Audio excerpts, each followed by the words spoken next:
उपासना समर्पण योग अध्याय 3 डे 186। विषय चल रहा था आत्मोत्कर्ष के 4 आधार, और वो 4 आधार थे साधना, स्वाध्याय, संयम और सेवा।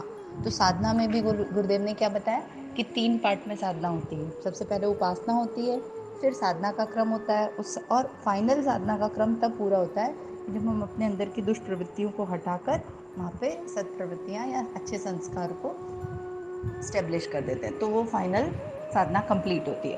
और फिर कल गुरुदेव क्या बता रहे थे कि देवी देवता कहीं बाहर नहीं है, जो सत प्रवृत्तियां हैं वो देवियां हैं और जो सद्गुण हैं वो देवता हैं, और ये दोनों चीजें ही हमारे अंदर ही है, कहीं बाहर नहीं है। अब जो जितना अच्छे से मजाई धुलाई का कार्यक्रम कर लेगा अपने ऊपर, उसको ये सब प्राप्त हो जाएगा।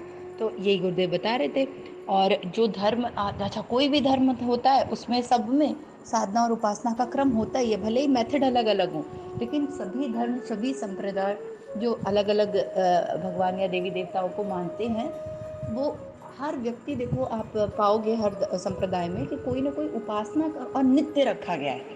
और ये नित्य क्यों रखा गया है? क्योंकि उपासना उतनी ही अनिवार्य है जितना हम डेली ब्रश करते हैं, नहाते हैं, भोजन करते हैं ना, ये बिल्कुल उतना ही अनिवार्य है। उस स्तर पर इसकी महत्ता है। अब सोचो हम लोग कितनी बड़ी चीज मिस कर रहे थे अगर हम लोग डेली उपासना नहीं कर रहे हैं। तो सोचो हम कितनी इंपॉर्टेंट काम नहीं कर रहे हैं अपने जीवन का। बिल्कुल ऐसे ही कि जैसे हम रोज नहीं नहा रहे हैं, ये बिल्कुल वैसे ही है।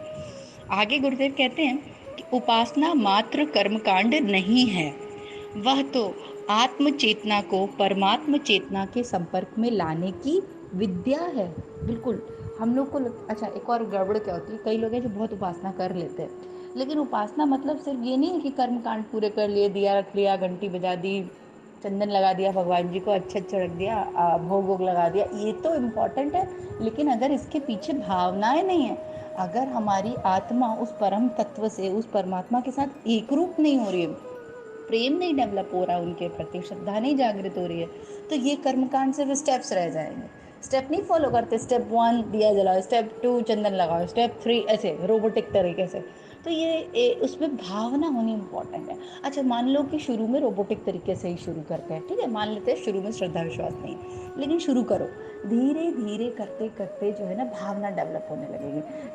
संकल्प यही रखो कि मुझे सबसे ऊंचे स्तर की भावना रखनी है, और वो क्या है कि आत्म चेतना को परमात्म चेतना के संपर्क में लाने की विद्या है ये उपासना की। जो हमारी आत्मा है ये हमारे परमात्मा के साथ एक हो जाए।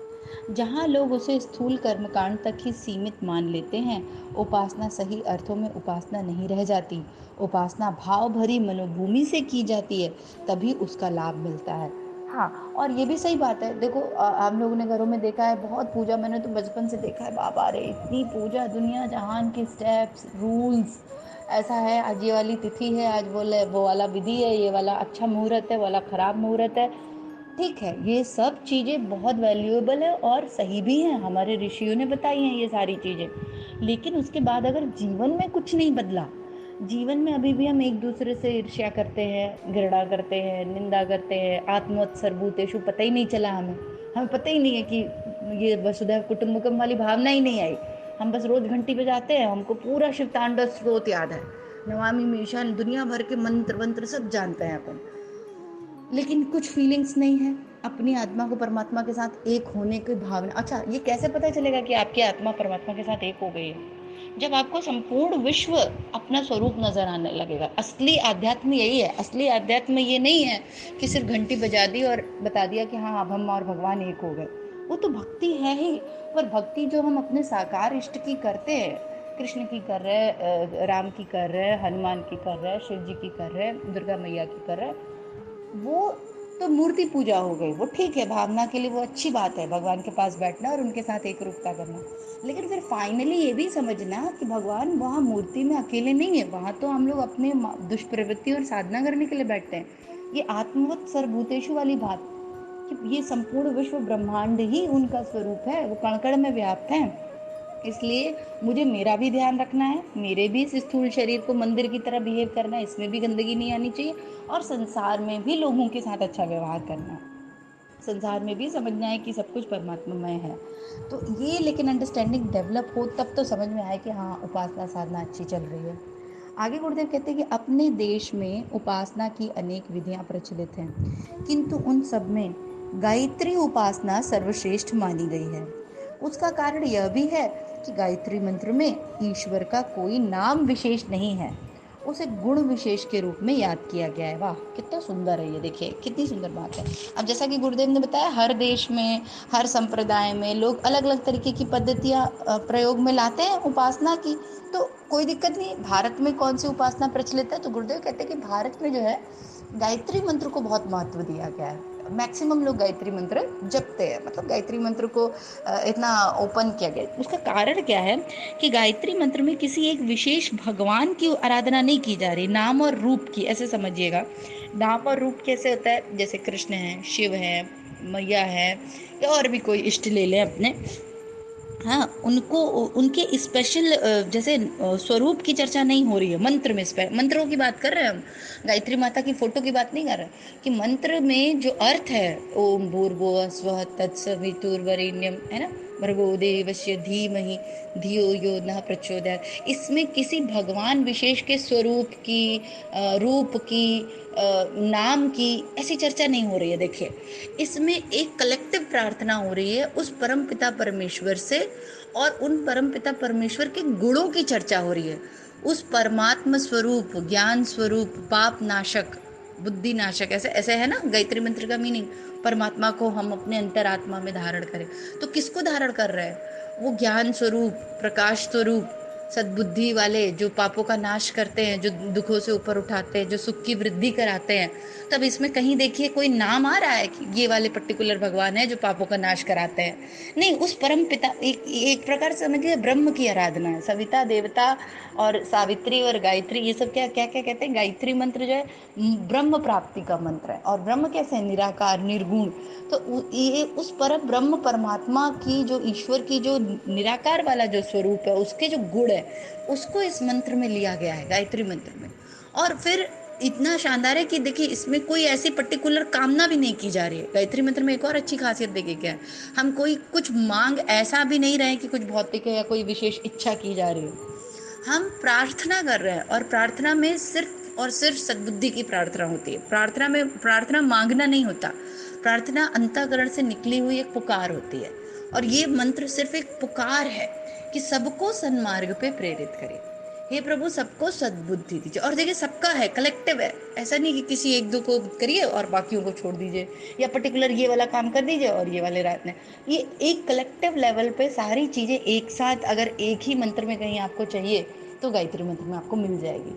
इसलिए इसको इतना महान कहते हैं। और इसके 24 अक्षर, और गायत्री मंत्र की व्याख्या करने बैठेंगे तो गुरुदेव ने तो पूरी गायत्री महाविज्ञान लिख दी, न जाने कितनी और छोटी छोटी और पुस्तकें गायत्री माता मंत्र पे लिखी, गायत्री के 24 अक्षरों पे, उसके वर्णन पे। तो बहुत गहराई में अपन चले जाएंगे। तो गुरुदेव क्या कहते हैं कि गायत्री उपासना, उसका कारण क्या है कि गायत्री मंत्र में ईश्वर का कोई नाम विशेष नहीं है, उसे गुण विशेष के रूप में याद किया गया है। साथ ही उसे बुद्धि में स्थापित करने एवं बुद्धि को सन्मार्ग पर प्रेरित करने की प्रार्थना की गई है। हाँ, कोई नाम विशेष नहीं, उसको क्या किया, साथ में बुद्धि में स्थापित कर रहे हैं उस परमपिता परमेश्वर को। कुछ उनसे ऐसा भौतिक नहीं मांग रहे हैं, आप हमें गाड़ी दे दीजिए, बंगला दे दीजिए, पैसे दे दीजिए, फलाना दे दीजिए, पुत्र दे दीजिए, पुत्री दे दीजिए, नहीं। हम उनसे सद्बुद्धि की कामना कर रहे हैं। सद्बुद्धि आ गई तो कोई भी प्रारब्ध आए हमारे ऊपर, कोई भी परिस्थितियां आए ऊपर नीचे, कैसी भी विषम स्थिति हो, हम उसमें सर्वाइव कर लेंगे। क्यों? क्योंकि सद्बुद्धि आ गई है। तो कुछ स्पेशल ऐसे अलग से नहीं मांगा जा रहा है। सद्बुद्धि मांग ली, प्रज्ञा मांग ली, अपने आप ही अपन टैलेंटेड हो गए, अपने आप ही प्रतिभावान हो जाएंगे, किसी की आवश्यकता नहीं पड़ेगी। तो क्या कह रहे हैं गुरुदेव कि इस आधार पर यह परमात्मा की सर्वश्रेष्ठ प्रार्थना है। किस आधार पर? क्यों? क्योंकि डायरेक्ट हम उनसे बुद्धि मांग लेते हैं और कहते हैं कि हमको सन्मार्ग में प्रेरित करिए।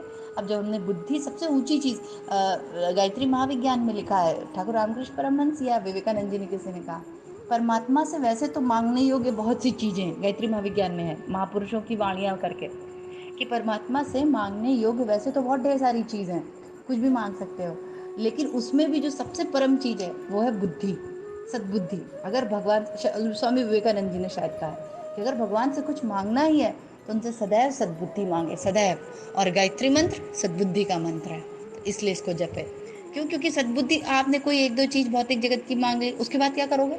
उसके बाद बुद्धि भ्रष्ट है और चित्त के संस्कार एज इट इज हैं, तो कैसे सदुपयोग करोगे? इससे बेटर है सीधे सीधे सद्बुद्धि मांगो, सन्मार्ग मांगो, अपने आप ही जो साधन मिले हैं उसका सदुपयोग होने लगेगा, अपने आप ही कल्याण पथ पे आगे बढ़ने ही लगेंगे। आगे गुरुदेव कह रहे हैं इसमें कि किसी भी धर्म एवं संप्रदाय का व्यक्ति गायत्री मंत्र में सन्निहित इन श्रेष्ठतम भावों की प्रशंसा सराहना किए बिना नहीं रह सकता। किसी भी इष्ट का ध्यान करें, किसी भी पूजा विधि को अंगीकार करें, किंतु यदि ईश्वर के साथ इस प्रकार का संबंध रखने का प्रयास किया जाए तो समझना चाहिए कि उपासना की सही विधि मिल गई है, उसका सही स्वरूप बन गया है, फिर उससे मिलने वाले लाभ भी अवश्य प्राप्त होंगे। हर विचारशील को इस आधार पर साधना उपासना का नियमित क्रम अवश्य ही बनाकर चलना चाहिए।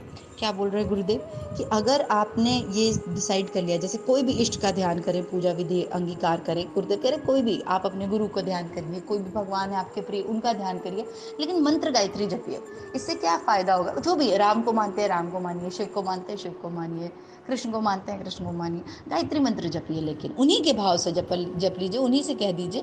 तो वो क्या करेगा, ये गायत्री मंत्र क्या करेगा, हमें सही सही सन्मार्ग में, सही पूजा विधि, सही ईश्वर की उपासना जब हम अपन करते हैं ना, तब जाके हमको सही सही लाभ प्राप्त होता है। क्यों? क्योंकि राइट डायरेक्शन में जब हम सोचना शुरू करेंगे ना, तब बात बनती है। क्या होता है कि हम लोग की डायरेक्शन जो है चित्त की वृत्तियों से निकलती है। हमारी जो सोच है, जो अच्छा अब नेक्स्ट क्या करें, अब जीवन में क्या करना चाहिए, कौन सा काम उचित है, कौन सा अनुचित है, ये करें कि ना करें, ये सब कहाँ से निकल रहा है? ये चित्त की वृत्तियों से निकल रहा है। चित्त में ढेर सारी वृत्तियां होती हैं, उनसे निकल के आ रहा है। अब वो चित्त की जो वृत्तियां हैं वो इतनी हमारी जन्म जन्मांतरों से हम सदैव अच्छी तो होती नहीं, अब दूषित ही है मैक्सिमम टाइम, तो कई जन्मों से अपन घूमते हुए चले आ रहे हैं, तो वो हमें सही डायरेक्शन नहीं देती। लेकिन जब हम गायत्री महामंत्र का जप करते हैं तो वो हमें सद्बुद्धि प्रदान करते हैं, हमें सही डायरेक्शन वाले थॉट, हमारी प्रज्ञा डेवलप होने लगती है, और प्रज्ञा में क्या करती है, सन्मार्ग में ही प्रेरित करते, उचित मार्ग ही दिखाती है। तो इसी भाव के साथ आज का यहाँ समाप्त करेंगे। आज हमने देखिए मूल रूप से गायत्री महामंत्र की महिमा को जाना कि क्यों गायत्री मंत्र ही जपे। तो गुरुदेव ने बोला कि जैसे हर देश, हर परिस्थिति, सब जगह लोग अपनी अपनी पूजा पद्धति अपनाते हैं, उसी तरीके से भारत में जो है गायत्री मंत्र है। गायत्री मंत्र इसलिए इम्पोर्टेंट है क्योंकि उसमें किसी पर्टिकुलर भगवान से और कोई विशेष चीज अलग से नहीं मांगी जा रही, भौतिक जगत की या आध्यात्मिक जगत की। सीधे सीधे एक कलेक्टिव प्रार्थना है कि हम सबकी बुद्धि को सन्मार्ग में प्रेरित करें और हमें सद्बुद्धि प्रदान करें, और आपका वो जो प्रकाश स्वरूप, तेज स्वरूप जो आप हैं परमात्मा, जो उनके निराकार स्वरूप की जो चर्चा की गई है, उनके बौद्धिक स्तर के, उनके परमात्मा के जो विजडम है उसकी चर्चा की रही, वो हमारे अंदर उतर जाए।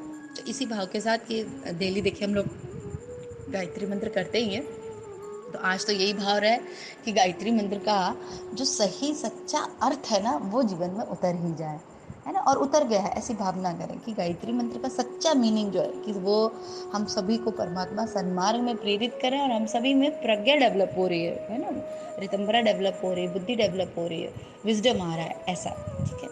ओम भूर्भुवः स्वः तत्सवितुर्वरेण्यं भर्गो देवस्य धीमहि धियो यो नः प्रचोदयात्। जय गुरुदेव, सभी को प्रणाम।